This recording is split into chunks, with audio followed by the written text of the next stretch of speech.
Assalamualaikum warahmatullahi wabarakatuh.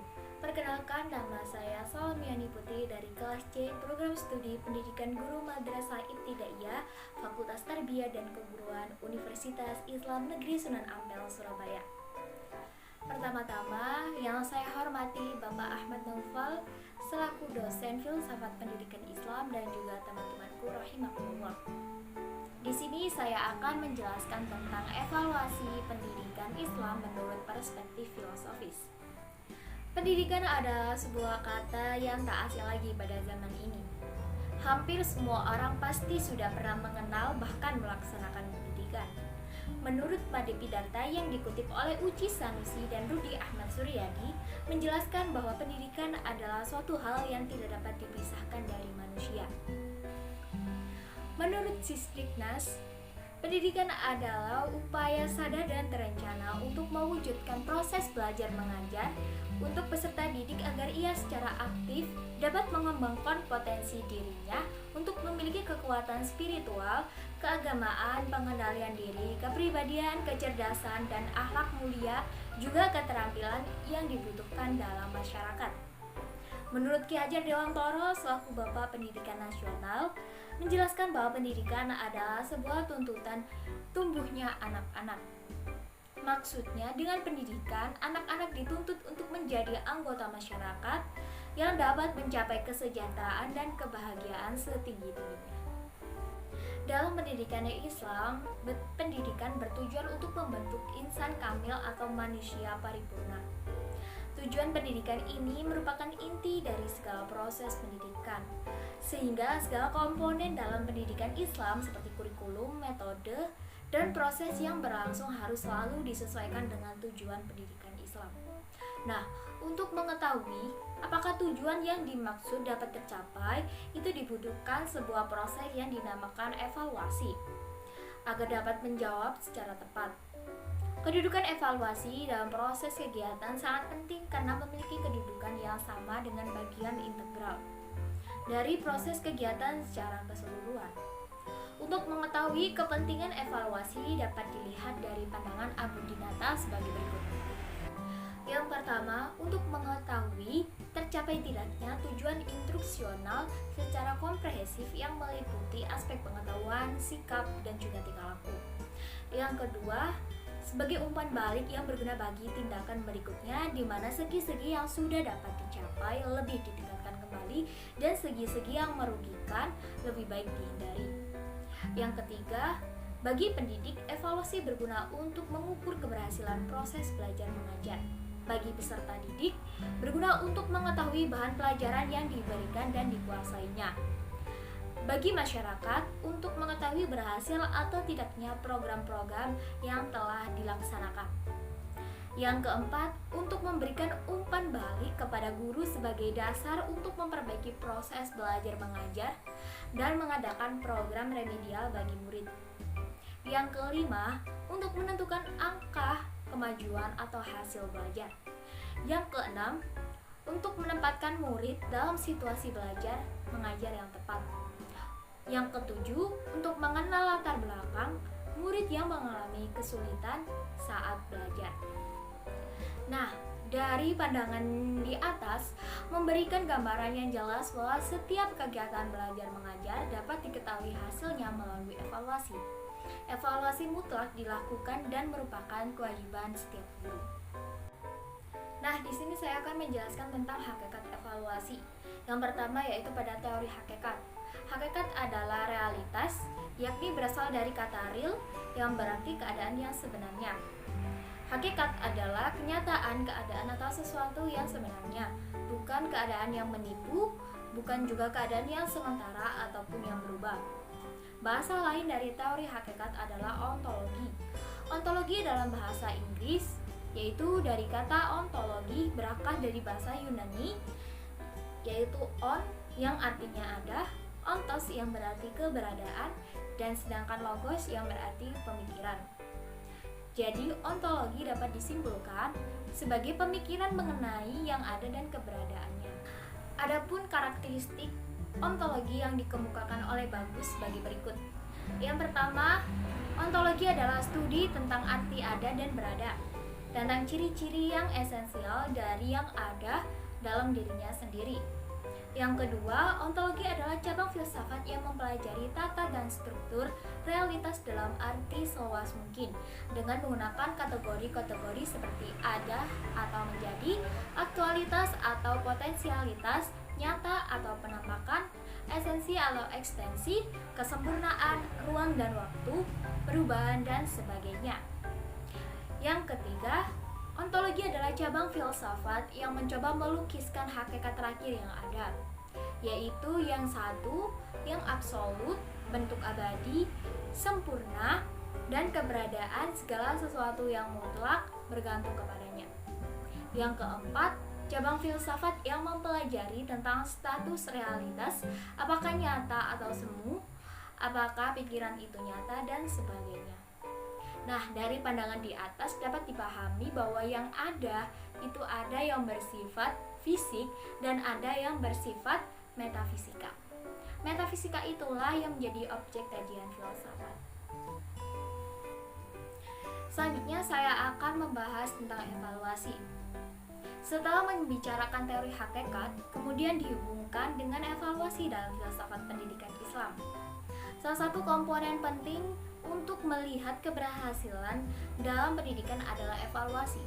Berhasil atau tidaknya pendidikan Islam dalam mencapai tujuannya dapat dilihat setelah dilakukan evaluasi terhadap output yang dihasilkan.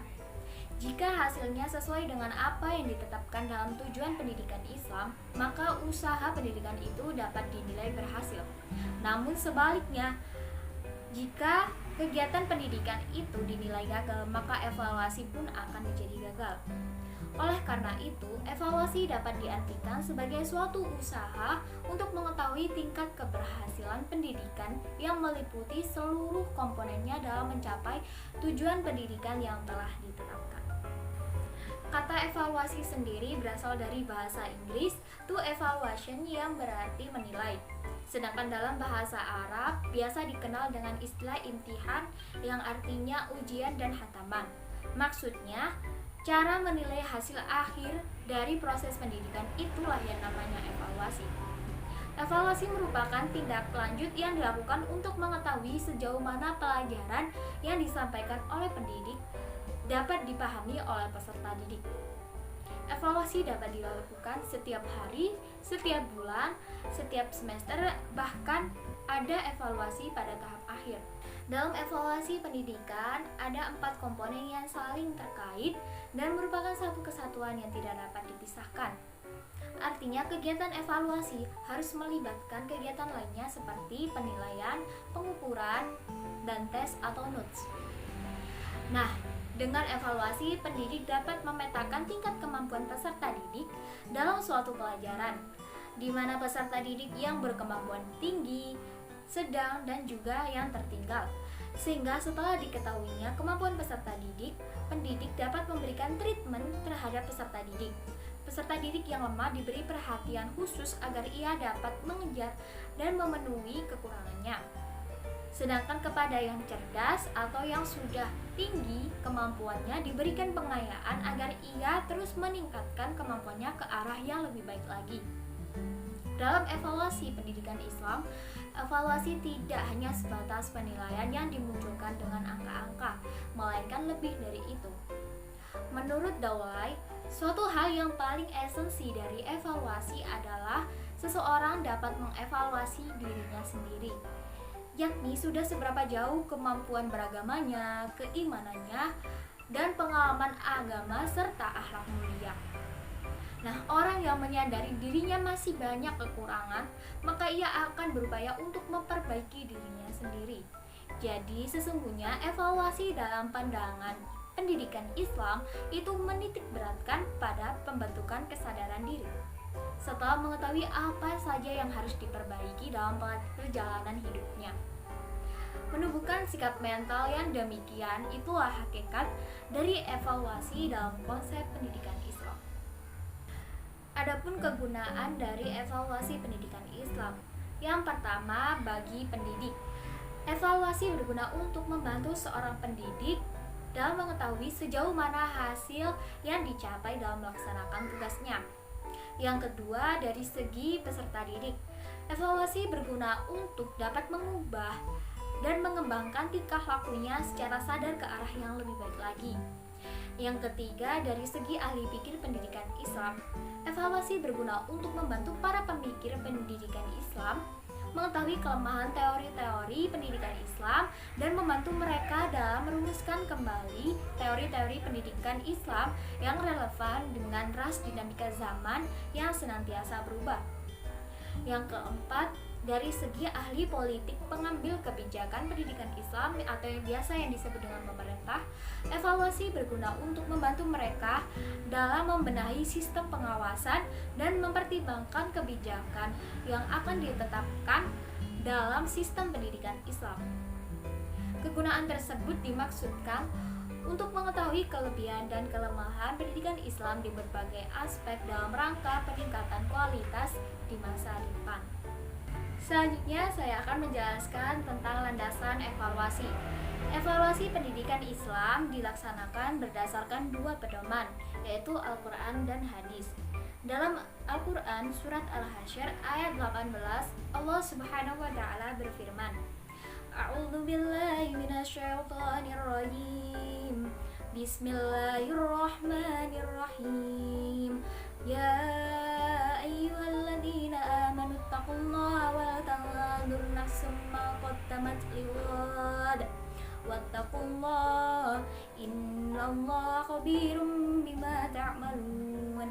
Yang artinya, hai orang-orang yang beriman, bertakwalah kepada Allah dan hendaklah setiap diri memperhatikan apa yang telah diperbuatnya untuk hari esok. Dan bertakwalah kepada Allah, sesungguhnya Allah Maha mengetahui apa yang kamu kerjakan. Dalam hadis Nabi disebutkan hasibu qabla an tuhasabu, yang artinya evaluasilah dirimu sebelum engkau dievaluasi. Nah, dari pernyataan sebelumnya berkaitan dengan kegiatan evaluasi terhadap diri sendiri, hal ini membuktikan bahwa Allah mengutus dua malaikat, yaitu Raqib dan Atid, sebagai supervisor dan evaluator manusia. Kedua malaikat tersebut mencatat semua perbuatan manusia. Berdasarkan catatan tersebut, Allah mengevaluasinya. Hasil penilaian yang baik akan mendapatkan surga, sedangkan hasil penilaian yang buruk akan mendapatkan neraka. Dari ayat-ayat tersebut dapat dipahami bahwasannya setiap manusia akan dihisab sesuai dengan amal perbuatannya, baik dari kebaikan maupun kejelekannya, walaupun seberat zarah. Maka sepantasnya kita sebagai manusia untuk selalu mengevaluasi diri sendiri sebelum Allah mengevaluasi amal perbuatan kita. Kemudian saya akan menjelaskan tentang tujuan, fungsi, dan prinsip dari evaluasi. Tujuan dan fungsi evaluasi ditinjau dari dua segi, yaitu segi umum dan dari segi khusus. Secara umum, tujuan dan fungsi evaluasi pendidikan Islam secara rasional ataupun filosofis adalah bertujuan untuk membentuk al-insan al-kamil atau manusia paripurna. Beranjak dari konsep ini, pendidikan Islam hendaknya diarahkan pada dua dimensi, yaitu yang pertama pada dimensi horizontal dan kedua pada dimensi vertikal. Nah, pada dimensi horizontal, pendidikan hendaknya dapat mengembangkan pemahaman tentang kehidupan konkret yang terkait dengan diri, sesama manusia, dan juga alam semesta. Untuk itu, akumulasi berbagai pengetahuan, keterampilan, dan sikap mental merupakan bekal utama dalam hubungan ini. Nah, sedangkan pada dimensi vertikal, selain menjadi alat untuk melestarikan sumber daya alam, pendidikan juga hendaknya menjadi jembatan dalam mencapai hubungan yang abadi dengan Pencipta. Secara umum, dimensi vertikal dan horizontal di atas merupakan tujuan dan fungsi dari evaluasi pendidikan Islam.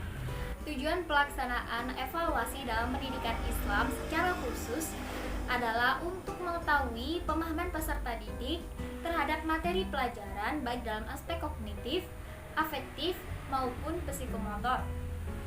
Namun dalam pendidikan Islam, tujuan evaluasi lebih ditekankan pada penugasan sikap afektif dan juga psikomotor daripada aspek kognitif.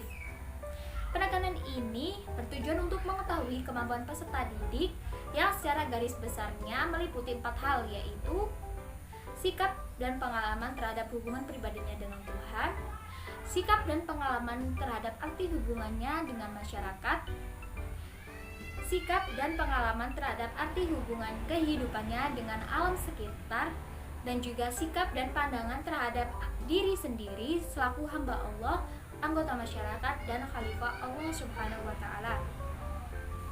Seluruh tujuan tersebut dapat dicapai melalui pelaksanaan evaluasi yang mengacu pada prinsip-prinsip Al-Quran dan Sunnah, di samping menganut prinsip objektivitas, komutinitas, dan komprehensif. Sedangkan operasionalisasinya di lapangan dapat saja dilakukan melalui berbagai bentuk evaluasi, tes atau non-tes, lisan atau tulisan, pretest atau post-test, dan lain sebagainya. Untuk melaksanakan kegiatan secara terpadu, perlu diperhatikan beberapa prinsip sebagai dasar pelaksanaan penilaian. Prinsip-prinsip tersebut adalah: yang pertama, penilaian hendaknya didasarkan atas hasil pengukuran yang komprehensif, yaitu pada pengukuran yang meliputi aspek kognitif, afektif, dan juga psikomotorik. Yang kedua, penilaian harus dibedakan antara penskoran dengan angka dan juga penilaian dengan kategori. Penskoran dengan angka berkenaan dengan kegiatan kuantitatif, yaitu yang dapat dihitung. Dan sedangkan penskoran dengan kategori meliputi aspek-aspek kualitatif atau mutu. Yang ketiga, pemberian nilai hendaknya merupakan bagian integral dari proses belajar mengajar.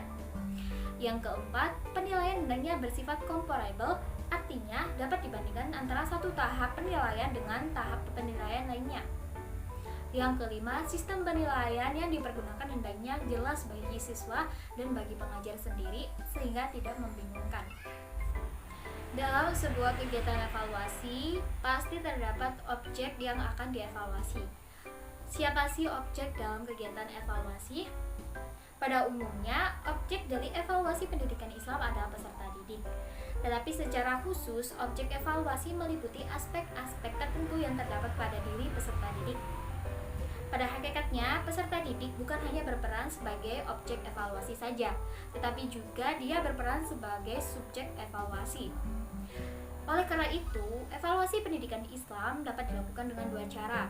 Yang pertama yaitu pada cara evaluasi diri sendiri atau self-evaluation atau introspeksi, dan evaluasi terhadap orang lain atau peserta didik. Evaluasi ini tentunya berdasarkan kesadaran internal yang bertujuan untuk meningkatkan efektivitas, kreativitas, dan juga produktivitas. Jika dalam evaluasi ditemukan keberhasilan, maka hendaklah keberhasilan tersebut dipertahankan dan ditingkatkan. Akan tetapi, apabila ditemukan beberapa kelemahan dan kegagalan, maka hendaknya hal tersebut segera diperbaiki dengan cara meningkatkan ilmu, iman, dan juga amal. Dalam evaluasi juga diperlukan teknik evaluasi. Apa saja teknik dalam evaluasi? Yang pertama ada teknik tes. Ditinjau dari segi kegunaannya untuk mengukur siswa, maka tes dibagi menjadi 3, yaitu tes diagnostik, tes formatif, dan juga tes sumatif. Tes diagnostik berguna untuk mengetahui kelemahan-kelemahan siswa, baik berupa kesulitan belajar maupun hambatan yang dialami oleh peserta didik, sehingga dapat diberikan penanganan yang tepat. Tes ini biasanya dilakukan secara lisan ataupun tulisan. Kemudian ada tes formatif yang bertujuan untuk mengetahui sejauh mana siswa terbentuk setelah mengikuti program tertentu. Tes ini dilaksanakan biasanya di tengah-tengah perjalanan program pembelajaran dan disebut dengan ujian harian. Yang terakhir ada tes sumatif. Tes sumatif adalah tes akhir dari program pembelajaran. Nah, tes ini biasanya disebut dengan EPTA, tes akhir, ujian nasional, ujian akhir nasional, dan sebagainya. Materi yang dites adalah materi yang telah diajar oleh pendidik selama 1 semester. Teknik evaluasi yang kedua yaitu teknik non-tes. Suarsini Arikunto membedakan teknik non-tes menjadi 6. Yang pertama ada skala bertingkat. Skala bertingkat menggambarkan suatu nilai yang berbentuk angka terhadap sesuatu hasil pertimbangan. Yang kedua ada kuesioner atau yang lebih dikenal dengan angket, adalah suatu draft pernyataan yang harus diisi oleh orang yang akan diukur. Yang ketiga ada daftar cocok. Adalah deretan pertanyaan di mana responden yang dievaluasi tinggal membubuhkan tanda cocok di tempat yang telah disediakan. Yang keempat ada wawancara atau interview, adalah suatu metode atau cara yang digunakan untuk mendapatkan jawaban dari responden dengan cara tanya jawab sepihak. Yang kelima ada observasi atau pengamatan, adalah suatu teknik yang dilakukan dengan mengadakan pengamatan secara teliti serta pencatatan secara sistematis. Yang kelima ada riwayat hidup, adalah gambaran tentang keadaan seseorang selama masa kehidupannya, sehingga dengan mengetahui riwayat hidup subjek maka akan mempermudah kegiatan evaluasi. Selanjutnya yaitu tentang prosedur pelaksanaan evaluasi. Dalam melakukan evaluasi, ada beberapa prosedur atau langkah-langkah yang perlu diperhatikan demi keberhasilannya suatu kegiatan evaluasi. Berikut prosedur yang dikemukakan oleh Zainal Arifin. Yang pertama ada perencanaan evaluasi. Adalah langkah pertama yang perlu dilakukan dalam kegiatan evaluasi. Dalam perencanaan ada beberapa faktor yang harus diperhatikan, diantaranya adalah merumuskan tujuan penilaian, mengidentifikasi kompetensi dan hasil belajar, menyusun kisi-kisi, mengembangkan draft instrumen, uji coba dan analisis instrumen, serta revisi dan merakit instrumen baru. Yang kedua, pelaksanaan evaluasi. Pelaksanaan evaluasi sangat bergantung dari jenis evaluasi yang digunakan, karena hal ini akan berdampak pada penentuan prosedur, metode, instrumen, waktu pelaksanaan, sumber data, dan sebagainya. Dalam pelaksanaan penilaian hasil belajar, guru dapat menggunakan tes, yaitu tes pelaksanaan penilaian hasil belajar maupun non-tes, angket, observasi, wawancara, studi dokumentasi, skala sikap, dan sebagainya.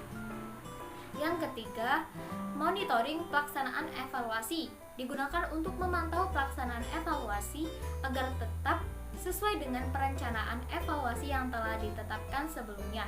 Fungsi monitoring ada dua, yaitu untuk melihat relevansi pelaksanaan evaluasi dengan perencanaan evaluasi, dan juga untuk melihat hal apa yang terjadi selama pelaksanaan evaluasi. Yang keempat ada pengolahan data. Mengolah data berarti mengubah wujud data yang sudah terkumpul menjadi sebuah sajian yang menarik dan juga bermakna. Data evaluasi ada dua macam, yaitu kualitatif dan juga kuantitatif.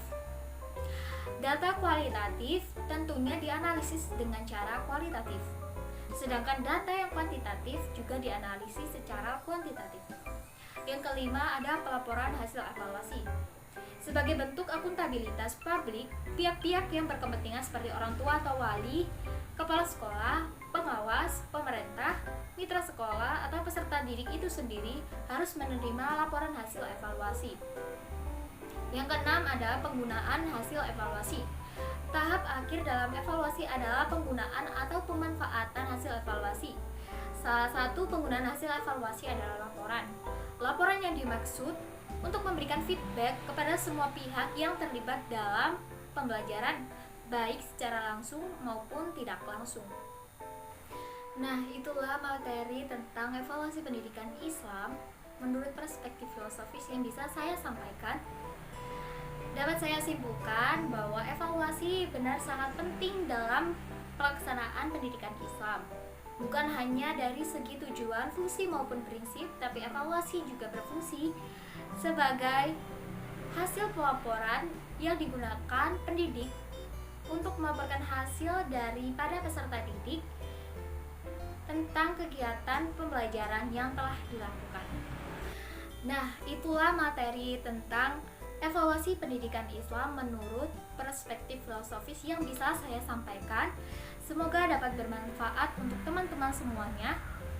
Apabila ada salah kata atau perbuatan, saya mohon maaf yang sebesar-besarnya. Akhirul kalam, wassalamualaikum warahmatullahi wabarakatuh.